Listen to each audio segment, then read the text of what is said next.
اردو مضمون مذہبی تہوار۔ ہر مذہب میں بہت سے مذہبی تہوار ہوتے ہیں۔ عید بھی ایک مذہبی تہوار ہے۔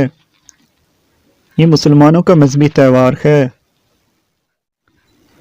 مسلمانوں کے سال میں 2 عیدیں ہوتی ہیں، ایک عید الفطر اور دوسری عید الاضحیٰ۔ عید کے موقع پر مسلمان نئے کپڑے پہنتے ہیں۔ ہم اس مقدس تہوار پر عید کی نماز ادا کرتے ہیں۔ ہم اس مقدس تہوار پر لذیذ اور میٹھے پکوان کھاتے ہیں۔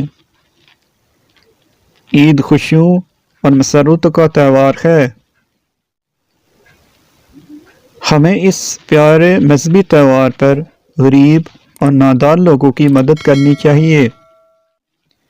مزید مضامین کی ویڈیوز حاصل کرنے کے لیے ہمارے چینل کو سبسکرائب کیجیے۔ شکریہ۔